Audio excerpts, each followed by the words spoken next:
अस्सलाम क्लास 9 कैसे हैं आप सब। उम्मीद करती हूँ आप सब लोग खैरियत से होंगे। आज हम रिव्यू 10 करेंगे। बहुत से बच्चों को नहीं पता कि चैप्टर 10 पूरा नहीं आता। चैप्टर 10 की सिर्फ रिव्यू आती है बोर्ड की स्कीम में। तो आप लोगों ने पूरा चैप्टर 10 नहीं करना, उसके कोई भी थ्योरम या कोई भी एक्सरसाइज नहीं करनी। आपने सिर्फ क्या करना है, आपने रिव्यू करनी है, क्योंकि ज़्यादातर पार्ट जो है वो रिव्यू से आता है। कभी भी किसी भी बोर्ड में या किसी भी एग्ज़ाम में एक्सरसाइज नहीं आई और थ्योरम्स भी नहीं आए। यूनिट 10 की जो आती है वो सिर्फ रिव्यू एक्सरसाइज है। रिव्यू एक्सरसाइज 10 इम्पॉर्टेंट होती है। उसके जो ट्रू फॉल्स हैं वो एज एन MCQs आते हैं, उनमें से कोई भी, और जो उसके अगले क्वेश्चंस हैं वो आपको शॉर्ट में आते हैं। तो यहाँ से आपने बस ये अंदाज़ा लगाना है कि जो यूनिट 10 है वो आपको जो है यूनिट 10 में MCQs और शॉर्ट पूछे जाते हैं। लॉन्ग कभी भी नहीं आता। MCQs के चांसेस जो होते हैं वो आपके पास 2-3% चांसेस होते हैं कि रिव्यू एक्सरसाइज 10 में से आंसर जो आपके MCQs हैं वो आ जाए। और जो शॉर्ट हैं उनके चांसेस 20-30% होते हैं। शॉर्ट्स आते होते हैं इसमें से, ठीक है। तो आपने इन शॉर्ट्स को भी करना है, शॉर्ट क्वेश्चंस को भी करना है, और रिव्यू 10 के ट्रू फॉल्स को भी करना है। ट्रू फॉल्स के आगे मैं आपकी जो राइट आंसर है वो भी बताऊंगी और एक्सप्लेन करूंगी कि एक एक ट्रू फॉल्स को एक्सप्लेन करूंगी कि why it is true and why it is false. बाकी जो शॉर्ट है वो भी हम करेंगे आज की वीडियो में। हम करेंगे 2-3 क्वेश्चन और 1-2-3 क्वेश्चन अगली वीडियो में इंशाल्लाह 4 और 5। बहुत ही इजी एक्सरसाइज है, बस समझना जो है वो आपकी इमेजिनेशन पर है कि आप कैसे फिगर को इमेजिन करते हैं। सबसे पहले ट्रू फॉल्स देख लेते हैं। Which of the following statements are true and which are false. अब वो कह रहे हैं कि कौन सी जो स्टेटमेंट्स दी गई हैं उनमें से कौन सी ट्रू है और कौन सी फॉल्स है। First one we have a ray has 2 and points. एक रे के 2 एंड पॉइंट होते हैं। अच्छा, इसको समझाने के लिए हम पेपर यूज़ कर लेते हैं। अब वो कह रहे हैं, इसको क्वेश्चन नंबर 1 कर लेते हैं। अब वो कह रहे हैं एक रे के 2 एंड पॉइंट्स होते हैं, ठीक है। एक जो रे होती है, रे क्या होती है बेसिकली दिस, जिसका एक एरो होता है और उसका एक ही एंड पॉइंट होता है। रे का हमेशा एक एंड पॉइंट होता है और रे उसको कहते हैं जो कंटिन्यूसली चल रही हो, ठीक है। ये क्या है, ये रे है। ये रे क्यों है, क्योंकि एक यहाँ पर इसके एक जो है लाइन सेगमेंट है, सॉरी एक एंड पॉइंट है, और यहाँ पर एक एरो है। एरो ये शो करता है कि ये रे कॉन्टीन्यूसली चल रही है, और इस कॉन्टीन्यूसली चलने पर इसको जो नाम दिया गया है वो है रे। हमेशा याद रखें, अ ray has only 1 and point. तो ये इसके पास सिर्फ ओनली 1 एंड पॉइंट होता है। यहाँ पर हम राइट आंसर लिख देते हैं और ये फॉल्स है, ठीक है। ये तो हमने कर लिया कि ये फॉल्स है। अब सेकंड है हमारे पास, in a triangle there can be only 1 right angle. एक ट्रायंगल में हमेशा एक ही राइट एंगल होता है। अब इसको भी समझ लेते हैं। राइट एंगल का मतलब आपको राइट एंगल का मतलब से आपके जहन में क्या आता है। Right angle is a straight angle. Straight angle हमेशा क्या होता है, राइट एंगल क्या होता है 90 डिग्री का, which is a straight angle. यहाँ आप देख सकते हैं कि ये स्ट्रेट लाइन है, स्ट्रेट, और यहाँ एक एंगल बन रहा है which is called the right angle. तो वो कह रहे हैं कि एक ट्रायंगल में एक ही राइट एंगल हो सकता है, एक से ज़्यादा नहीं हो सकते। अगर हम देखें तो अगर हम दूसरा भी राइट एंगल बना दें विच इज़ स्ट्रेट, ये दूसरा राइट एंगल बन गया, तो आप देख सकते हैं ट्रायंगल नहीं रही। अगर इसको मैं ज्वाइन कर दूं तो ये ट्रायंगल नहीं है, इट बिकम्स अ स्क्वायर। ये स्क्वायर बन गई है, ठीक है। हमने स्क्वायर नहीं, हमने राइट एंगल ट्रायंगल बनानी है। तो ट्रायंगल में एक ही जो है आपके पास राइट एंगल होता है। कैसे, ये हमारे पास राइट एंगल है, ठीक है, ये हमारे पास राइट एंगल है। अब यहाँ पर हम ये ज्वाइन कर देंगे इसको, ठीक है। तो ये एक ट्रायंगल बन गया और इसमें एक ही राइट एंगल ट्रायंगल है। तो एक ही राइट एंगल ट्रायंगल हो सकता है एक ट्रायंगल में। एक ट्रायंगल में एक ही राइट एंगल हो सकता है और उसको कहते हैं राइट एंगल ट्रायंगल, ठीक है। तो ये स्टेटमेंट ट्रू है, इसके आगे सही जवाब लिखने की ज़रूरत नहीं है। उसके बाद हमारे पास आ जाता है 3 points are said to be collinear if they lie on the same line. सबसे पहली बात, इसमें कुछ एक्सप्लेन करने की ज़रूरत नहीं है। कलीनियर पॉइंट्स वो पॉइंट्स होते हैं that lie on the same line. तो 3 points are said to be, वो कह रहे हैं कि 3 पॉइंट्स कलीनियर कहलाएंगे अगर वो सेम लाइन पे लाई करते हैं। तो जाहिर सी बात है 3 हो, 4 हो, 5 हो, वो कलीनियर कहलाएंगे। यहाँ तक स्टेटमेंट जो है उसने स्टेटमेंट दिए, उसके आगे रीज़न दिए, if they lie on the same line. तो जाहिर सी बात है कलीनियर पॉइंट्स वो होते हैं जो लाई करते हैं सेम लाइन पे, तो ये भी ट्रू है। 2 parallel lines intersects each other. अब यहाँ पर जो है हमारे पास आ गई है कि 2 parallel lines intersects each other. सबसे पहले इंटरसेक्ट का मतलब सुन लें। इंटरसेक्ट का मतलब होता है एक लाइन को कहीं से भी जो है काटना, कहीं से भी कट आउट करना। बाइसेक्ट का मतलब होता है एक लाइन को दरमियान में से काटना कि उसके जो 2 हैं वो अलग हो जाएं। ठीक है, अब हम इंटरसेक्ट वो कह रहे हैं 2 parallel lines intersects eight a point. ठीक है, इंटरसेक्ट का मतलब मिलना भी होता है। तो 2 पैरेलल लाइंस वो कह रहे हैं कि एक दूसरे से मिलते हैं एक पॉइंट पर, जबकि ये बिल्कुल रॉन्ग है। 2 पैरेलल लाइंस कभी भी मिलती नहीं है। Parallel lines are the lines that do not intersect at a point. ये इसकी डेफिनेशन है कि जो इंटरसेक्ट ही नहीं करती किसी पॉइंट पर, तो they do not intersect. Parallel lines do not intersect at a point, ये इसकी डेफिनेशन है, आप मार्क भी कर सकते हैं। Parallel lines are the lines that do not intersect at a point. तो ये हमारे पास फॉल्स है क्योंकि इन्होंने कहा 2 parallel lines intersect at a point. 2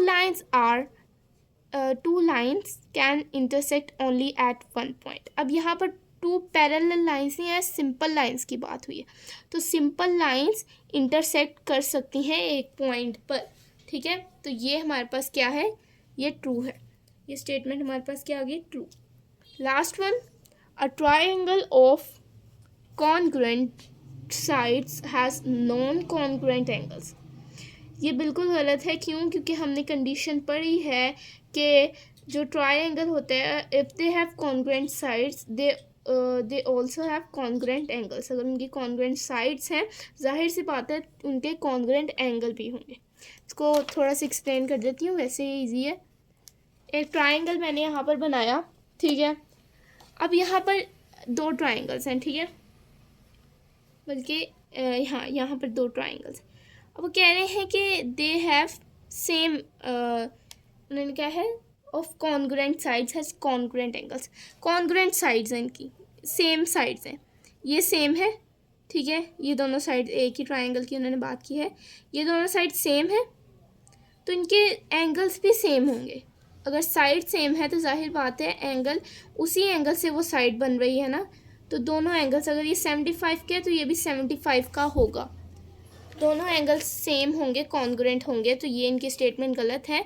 non congruent angle नहीं होते, कॉन्ग्रुएंट एंगल होते हैं, कॉन्ग्रुएंट एंगल्स। ठीक है,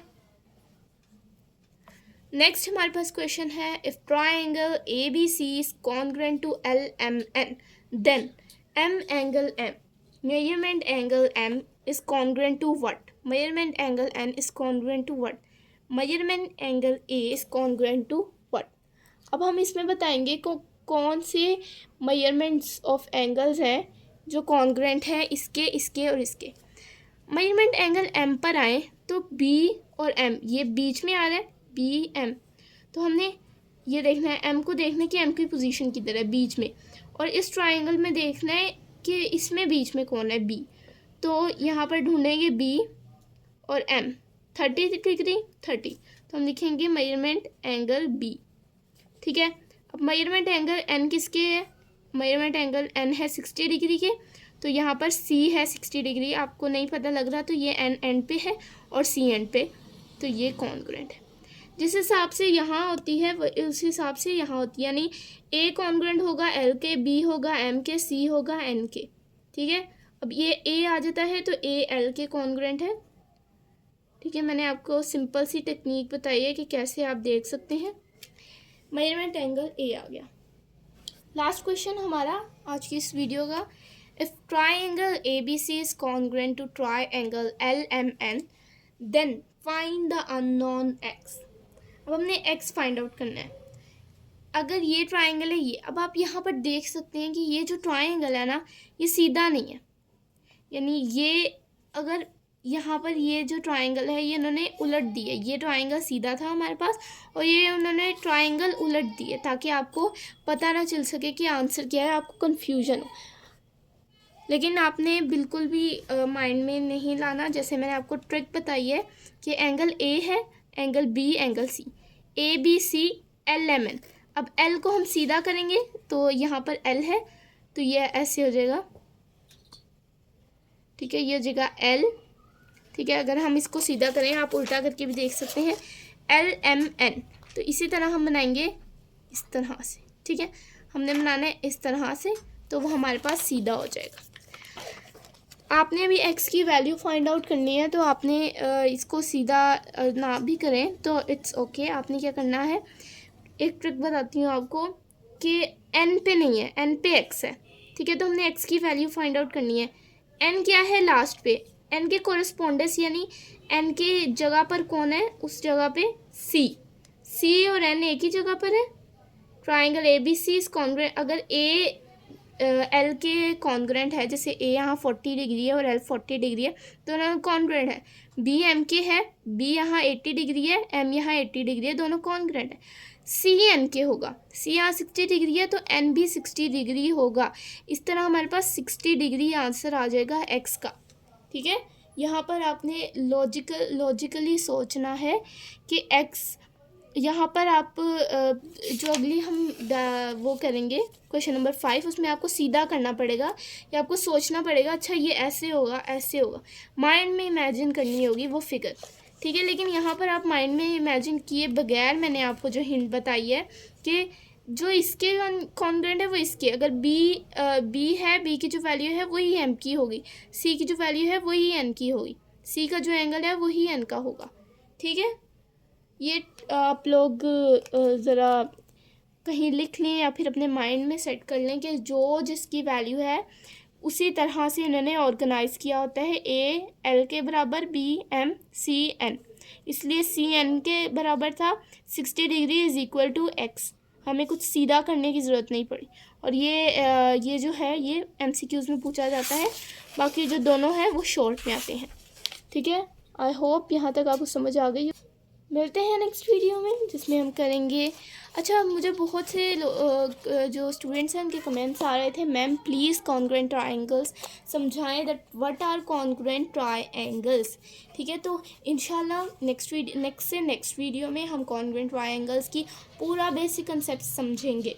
अगर आपको अभी वीडियो देखनी है तो आप सर्च बार में जाके सर्च कर सकते हैं explanation of congruent triangles by analysis studies, तो आपको पहली वीडियो मेरी मिल जाएगी, आप उस पर क्लिक करें। बहुत ही आसान मेथड में मैंने बताया, इवन मैंने ये भी बताया है कि आप वो जो लाइंस होती हैं जो हम लगाते हैं, जो अक्सर मैं आपको दिखाती हूँ, ये लाइंस ये हम क्यों लगाते हैं और इसका पर्पस क्या होता है, ठीक है। पूरा हम डिटेल में डिस्कस करेंगे कि कॉन्ग्रुएंट ट्रायंगल्स क्या होते हैं, ठीक है। मिलते हैं नेक्स्ट वीडियो में, तब तक के लिए अपना बहुत सारा ख्याल रखिए। मेरे चैनल को सब्सक्राइब कर दीजिए, बेल आइकन प्रेस कर दीजिए ताकि हर आने वाली वीडियो सबसे पहले आप तक पहुंच सके। अपने दोस्तों के साथ शेयर कीजिए जिन्हें वीवी एक्सरसाइज 10 में प्रॉब्लम है। मिलते हैं नेक्स्ट वीडियो में, अपना बहुत सारा ख्याल रखिए। अल्लाह हाफिज़।